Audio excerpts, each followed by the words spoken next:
podcast Pojok Kantor. Pasti kalian ngerasa ada yang beda dari episode kali ini. Yes, jadi kali ini gue jadi presenternya. Kenalin dulu, nama gue Angela. Pada episode kali ini kita punya salah satu narasumber baru, yaitu Mas Agil. Hai Mas Agil, Halo, apa kabar? Mbak.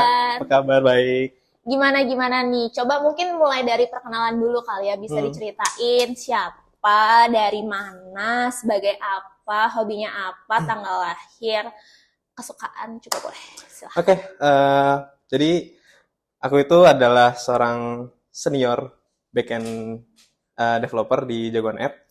Jadi keseharian aku tuh ya aku cuma bikin aja di aplikasi-aplikasi Jagoan App, yaitu fokus di bagian backend. Terus juga untuk pendidikan aku sih, aku adalah lulusan TI, Teknik Informatika. Terus juga aku juga sebenarnya udah mengenal sama dunia programming itu sejak SMP. SMP, oke, bentar. Biasanya kalau anak SMP itu ketika baru pertama kali kenal komputer, biasanya mereka pengen ngebuat game. Ya nggak sih? Maksudnya biasanya kan mereka main game nih, terus kayak, kayaknya cita-cita gue pengen buat game, jadi game developer. Itu juga nggak jadi cita-citanya Mas Agil? Ya, sempat kepikiran dulu buat bikin game simple gitu, kayak mungkin kayak dulu kan ada tuh yang dulu viral tuh tahun 2012-an itu Flappy Bird segala macam gitu kan. Iya, tahu. Itu sempat sih pengen bikin kayak gitu-gituan juga. Terus juga kayak game-game, mungkin game-game RPG. Karena kan di situ RPG itu kan asik ya, karena kan kita bisa bikin item sendiri. Terus juga yang paling asik adalah kita bisa namain item-item itu, terus atau namain jurusnya, namain segala macam. Kan asik banget ya. Kayak gitu. Oh, tapi udah pernah dilakuin belum? Gitu, belum. Tapi kayak itu masih tipis-tipis aja sih. Kayak sempat nyari-nyari, googling, terus juga sempat nyicipin sedikit. Cuman ya akhirnya karena ya namanya juga anak sekolah lah ya kan, masih sering main, masih segala macam, jadi masih sering explore segala macam. Jadi akhirnya nggak terlalu fokus, cuman kayak ya cuma belajar di permukaan aja, cuma kayak ibaratnya kayak nyelupin jempol aja gitu ke kolam gitu. Iya, benar. Cuman dari situ kan akhirnya ya kenal lah sama yang namanya programming gitu, ngoding itu kenal akhirnya. Terus juga akhirnya mulai beralih ke web development. Tapi kalau jadi web development sendiri itu udah semenjak SMP itu kah? Enggak sih, sebenarnya SMP itu masih ya zaman-zamannya belajar ya. Mulai ngerti, ngoding itu ada backend, ada front end segala macam, mulai ngerti apa itu project segala macam itu waktu SMK. Oh, oke. SMK-nya itu kebetulan juga aku masuk di jurusan RPL, Rekayasa Perangkat Lunak. Oh, oke. Jadi waktu SMK itu memang kan dulu kan gini ya, berpikirnya waktu SMP adalah yang ngoding itu kan dihafalin segala macam gitu. Cuman ternyata waktu masuk SMK ternyata rupanya adalah diajarin nih, akhirnya ngoding itu bukan tentang ngafalin. Ternyata ya ini semua tentang algoritma. Ya, tentang logikanya juga nggak sih? Yes. Logiknya itu kan, benar. Dan dulu tuh aku ngomong-ngomong pernah belajar sedikit lah, nyicipin juga. Tapi ya udahlah, karena ternyata saya tidak logik, terlalu pakai hati. Oke. Jadinya nggak bisa. Banyakkan perasaan ya. Iya, kayak gitu kan. Nah, tapi ngomong-ngomong nih, tentang si web development gitu kan. Tadi kan udah ceritain. Boleh nih, kayaknya kita kali ini ngebahas tentang yang seputar website, seputar. Kalau di website itu kan ada yang namanya IT security. Mungkin kayaknya kita lebih fokus ke sana karena itu pasti menarik banget nih untuk teman-teman sekalian juga. Pengen tahu sebenarnya itu IT security apa yang bagus dan kayak menjamin dari data-data kebocoran kayak gitu kan. Karena menurut data, di tahun 2023, kasus kebocoran data di Indonesia itu ada 35. Itu sepanjang semester 1 gitu kan. Nggak tahu nih semester 2 masih belum diupdate. Nah, menanggapi tentang itu, Kak Agil, kan sudah bergelut lama nih di sisi web development. Nah, menurut Mas Agil sendiri, itu gimana sih data kebocoran ini bisa terjadi? Kemungkinan ya, aku sebenarnya nggak tahu ini bocornya karena apa. Karena kan itu urusan tim IT forensik mereka dan aku nggak tahu hasil dapur mereka kayak gimana. Tapi menurut aku kebocoran data itu ya relate-nya itu lebih ke gimana cara kita mengimplementasi security-nya sebagai developer gitu. Karena kan contoh lagi nih, ketika kita mau bikin menyimpan password dari user, password yang disimpan oleh user itu di enkripsi atau tidak. Oke. Nah, tapi enkripsi juga itu nggak menjamin dia itu bisa di-decrypt apa enggak. Karena tergantung dari algoritma dari si enkripsinya juga. Oke. Terus standarnya adalah untuk kita nyimpan password itu kita simpan sebagai hash. Hash itu apa tuh? Mungkin bisa diceritain. Apa ya? Kayak awam banget gitu ya. Mungkin teman-teman juga kayak awam nih, apa nih artinya hash gitu. Hash itu intinya adalah kan gini, kalau enkripsi itu kan kita menjadikan sebuah string itu sebuah kalimat ya, kalimat password. Passwordnya itu jadi sebuah kalimat yang unik gitu lah ya. Bentukannya nggak jelas pokoknya, ada bla bla bla bla bla kayak gitu bentukannya. Yang darinya kita tulis password misalnya 1234566, begitu dienkripsi itu jadi bla bla bla bla kayak gitu tulisannya. Oh, jadi istilahnya tidak terlihat sebagai 12345 gitu. Betul. Ya. Oke. Nah, tapi enkripsi itu bisa di-decrypt. Jadi bisa dibalikin lagi ke 1234566. Nah, kalau hash itu nggak bisa dibalikin lagi ke bentuk aslinya. Oh, oke. Nah, jadi hash sendiri itu biasanya kita itu nambahin beberapa kalimat. Istilahnya itu ada namanya itu adalah salt. SALT, salt. Garam ya. Yeah. Gitu. Jadi salt day gitu. Jadi kita nambahin garam. Kita nambahin garam. Dia berasa, biar asin, biar enak gitu ya. Tambahin micin juga jangan lupa. Daun bawang. Oke, jadi kita tambahin salt. Kemudian salt itu adalah kayak sebuah teks tambahan yang kemudian nanti akan dicampur ke dalam password itu dan kemudian di hash. Jadi itu nggak kayak string yang tergenerate. Kalimat yang tergenerate itu benar-benar random. Dan tergantung dari gini, misalnya gini, kita mau login 12345 kita masukin email password 12345 gitu kan. Nah, gimana tuh cara kita tahu ini passwordnya bener apa enggak gitu kan. Kalau enkripsi kan kita decrypt dulu. Iya, betul. Artinya nggak aman, kita masih tahu password aslinya kayak apa.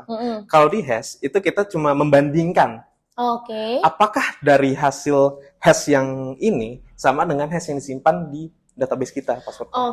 Jadi kita nggak tahu password aslinya di apa. Jadi secara tidak langsung itu lebih aman karena datanya itu tidak akan terlihat seperti data aslinya. Jadi kayak gitu ya. Betul. Dan ketika nge-generate-nya ini juga itu karena kita nambahin salt. Jadi salt in-nya ini tuh ibaratnya adalah kuncinya. Kunci dari bagaimana passwordnya ini bisa unik banget. Jadi kalau misalnya salt ini kita nggak tahu ini bumbu dapurnya ini aslinya dari mana? Apakah dapat dari mana? Apakah garam Himalaya apa gimana gitu misalnya? Jadi kita nggak tahu kan. Nah, jadi kita saltnya ini harus kita simpan, ibaratnya bumbu rahasia kita. Oke. Nah, itu menarik banget sih. Tapi ngomong-ngomong ya tentang password. Aku tuh dulu dan mungkin beberapa kali teman juga ada yang sering dapat info kalau kita itu harus secara reguler untuk ngeganti password. Nah, sebenarnya itu salah satu antisipasi yang bisa kita lakukan untuk biar para hacker ini itu nggak tahu password kita. Itu benar atau enggak sih, Kak? Benar. Bahkan gini, sebenarnya ya, sekarang kalau dulu gini, menurut aku tanya dulu ya, menurut Mbak Angel, password itu enaknya gampang diingat apa enggak? Gampang, karena kadang sering lupa password gitu loh, Kak. Sekarang udah beda. Password itu harusnya nggak bisa diingat. Bahkan kita sendiri nggak ingat. Cara nyimpannya gimana? Caranya gimana? Cara kita itunya ada kalau kalian sering buka browser di Google Chrome, itu ada fitur namanya auto generate password. Jadi dia otomatis mengenerate sebuah password yang itu random banget dan kita bahkan nggak bisa ingat dan itu tersimpan di akun kita. Jadi ketika kita mau login udah autofill.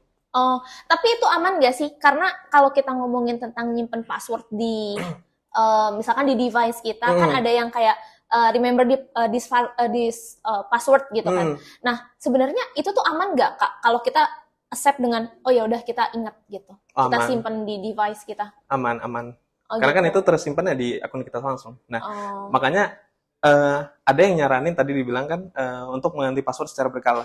Nah, mengganti password secara berkalanya itu bisa pakai alat itu dari Google.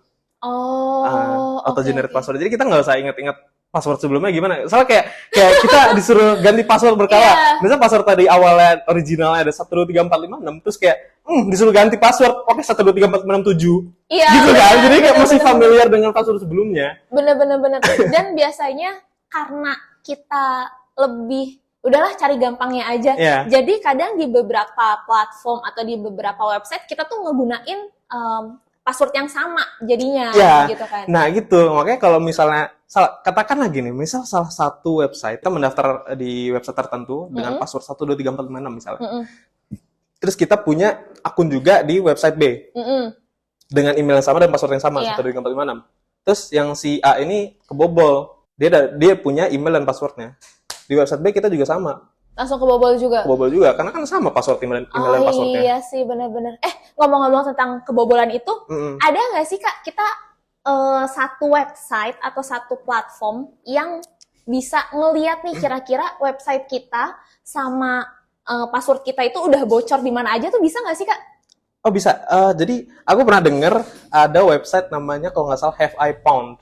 Aku WND. coba cek dulu ya. Ya, coba cek deh. Have I Found. Oke. WND. Nah, nanti mungkin editor bisa sekalian dimasukin. Jadi untuk teman-teman sekalian juga ngecek nih kira-kira email atau password kalian itu udah bocor di mana aja. Nah, ini aku cobain pakai email aku, oke?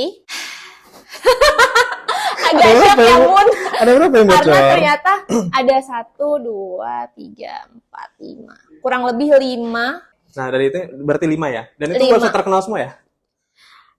Jujur iya. Kayak aplikasi desain. Dan di sini kalian kalau kalian ngecek, kalian bisa ngelihat data apa aja yang bocor. Kayak contohnya ini aku ada email, ada geographic location, names, password, phone number, terus habis itu gender, sampai ada IP address. Jadi kalian coba cek dulu di website ini. Nah, ngomong-ngomong nih, kalau ini kayaknya udah cukup ya. Nah, sekarang aku mau tanya nih Kak, Oke. gimana sih cara kita atau cara jagoan app nih, Mas Agil sebagai web developer, back-end gitu ya, ngejaga si data klien kita, data klien nasabah kita, itu seperti apa sih Kak? Mungkin bisa diceritain ya? Oke, yang pertama password. Yang password itu ya kayak tadi, jadi kita itu ngikutin standar yang udah diimplement sama banyak orang, di mana password itu ya kita hash. Jadi kita bahkan nggak tahu password aslinya ini apa. Oke. Begitu. Even sebagai backend, di mana aku punya akses ke database-nya langsung, tapi ketika aku buka pun ya passwordnya itu aku nggak tahu itu apa. Oke. Begitu. Nah, yang kedua untuk masalah servernya ini kita tuh nggak apa ya, untuk mengakses ke server itu kita nggak melalui terminal, kita masukin IP dan terus passwordnya gitu. Kita harus memakai SSH. Jadi itu udah aman. Jadi kayak ibaratnya itu kita di whitelist berdasarkan komputer. Oke. Kayak gitu. Terus juga untuk database-nya juga itu kita nggak open connection untuk public. Oke. Jadi yang untuk mengakses itu hanya bisa dilakukan melalui server itu sendiri, atau kalau mau lewat laptop sendiri itu kita pakai VPN dari servernya sendiri. Oke, jadi memang kalau untuk masalah keamanan bisa dipastikan Bisa kalau kita dipastikan. itu udah sangat menjaga sesuai dengan Betul. regulasi. Jadi teman-teman bisa ngerasa aman nih. Karena aku punya satu tagline Kak. Oke. Jadi namanya itu, jadi kata-katanya itu adalah if the product is free, you are the product. Jadi kalau misalkan tadi nih contohnya yang beberapa website itu memang di situ bisa dibilang ada fitur-fitur gratis gitu kan. Dan ternyata yang dijual adalah data saya gitu kan. Jadi untuk teman-teman itu coba pastikan lagi, jangan asal-asalan mau ngebuat website nih atau mau ngebuat e-commerce, biasanya kan mau cari yang murah aja deh gitu kan. Nah, itu teman-teman juga harus pastiin tentang masalah keamanannya, karena takutnya nanti kalau ada kebocoran data dan lain-lain nih dari para business owner gitu kan, daripada nasabahnya, itu nanti kalian yang akan kena nih. Jadi usaha kalian yang akan tercoreng nama baiknya, padahal sebenarnya kalian itu bisa dibilang nggak ada sangkut pautnya, kalian hanya menggunakan aplikasi atau website yang gratisan ini gitu kan Kak. Jadi jangan lupa kalian harus memastikan kalau misalkan untuk keamanan itu benar-benar harus dijaga gitu Betul. kan ya. Terus yang terakhir, Oke? untuk yang ngurus development-nya itu harus orang yang profesional. Ya, betul banget. Karena profesionalitas itu pasti ada kode etiknya. Betul. Jadi betul kalau banget, misalnya ya sebagai backend kan aku punya akses ke database, tapi aku punya kode etik ya. Aku nggak bisa ngambil nge-clone segala macam import database yang udah disimpan gitu. Itu Iya, betul. pas kode etik. Kalau misalnya aku lakukan itu kan artinya adalah itu massive data breach gitu kan. Iya, benar-benar. Jadi Gitu. jangan asal sembarang murah ya Kak Betul, ya. jadi Apalagi emang free profesional. gitu ya. Oke. Nah, mungkin sampai situ dulu aja. Sekarang kita akan lakuin mini game. Jaga data apa jaga hati? Jaga data. Oke. Bumi bulat atau bumi datar? Bulat. Chatan sama chat GPT atau sama mantan? ChatGPT. All in ChatGPT. ChatGPT. Cash Fix. atau cashless? Cashless. Oke. Cewek berhijab atau nggak berhijab? Berhijab dong. Pakai nanya. Sae atau kecap. Oke. Cewek bawel atau cewek pendiam? Bawel mungkin ya, bawel. Biar nyambung ya. Yes. Nggak ngoding selamanya atau nggak cukur kumis selamanya? Oh, oke. Mulai berat pertanyaannya rupanya ya. Kayaknya gak cukur kumis selamanya. It's okay. Karena ngoding ada jalan ninjaku. Sangat dedikasi tinggi. Oke. Lebih percaya Hitler lahir di Garut atau buzzer pas pemilu? Nah, agak sulit ya, agak menjebak nih. Apa nih? Kayaknya aku lebih percaya Hitler lahir di Nganjuk. Oke. Nah, ini pertanyaan terakhir. Oke, langsung ya. Pilih 1, 2, atau 3. Ini ngomongin apa ya? Tolongin ngomongin apa ya? 1, 2, atau 3. 1, 2, atau 3. Gue luput boleh gak?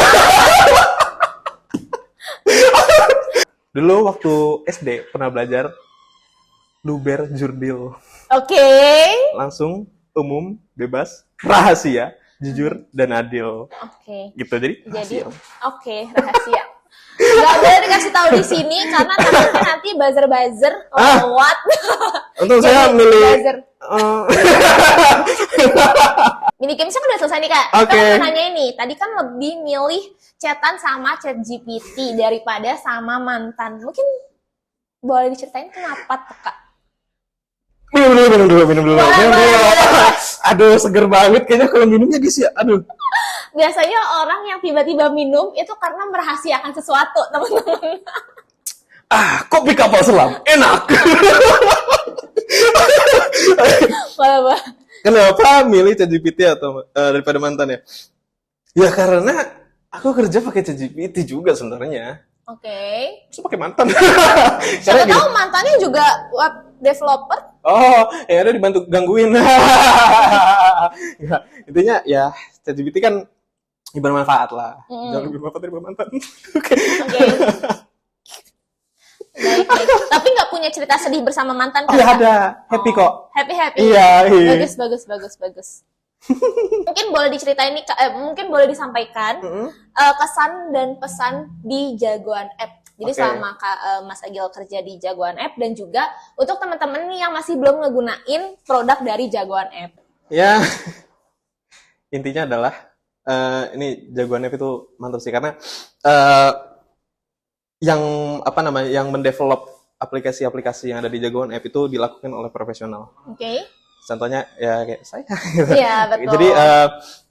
Jadi intinya adalah untuk security itu kita bisa jamin kita udah mengikuti standar atau bahkan kita juga untuk security kita selalu ada research and development. Jadi kita akan selalu research ada teknologi terbaru untuk untuk pengamanan gitu atau lain sebagainya gitu. Itu kita selalu melakukan research dan kalau memang itu bisa diimplement langsung kita implement gitu. Oke. Jadi Satu itu karena security kita terjamin, yang kedua ya soal harga kita berani bersaing lah gitu. Soal itu kan ya berani bersaing, dan ya kita dengan harga berani bersaing ini kita ngasih effort yang lebih gitu. Karena gini, waktu aku SMK pernah ada guru itu bilang, shout out to Pak Wahib, dia pernah bilang kalau ada yang minta 1 kasih 2. Oke. Jadi kalau ada ya dia minta, misalkan katakanlah mau bikin sebuah website e-commerce gitu, kita kasih lebih, kita kasih yang effortnya luar biasa gitu. Oke, jadi kita nggak nanggung-nanggung untuk ngasih yang terbaik, kasih yang terbaik gitu. Betul. Oke. Dan ada satu lagi nih Kak yang belum disampaikan tadi sama Mas Agil. Jadi hanya di Jagoan App kalian bisa bayar secara berlangganan tiap bulannya Kak. Gitu. Di bawah 1 juta kalian udah dapetin website e-commerce yang pastinya itu akan di-maintain oleh tim kita gitu kan. Karena di mana lagi kalian bisa dapetin IT hanya dengan 1 juta per bulannya. Kan nggak ada yang mau kan Kak, karena itu mahal kan. Oke. Gitu. Jadi kalian harus pilih Jagoan App. Mungkin ada lagi Kak? Kayaknya dari aku cukup. Jangan lupa like, comment, and subscribe. Bye-bye. Podcast Pojok Kantor.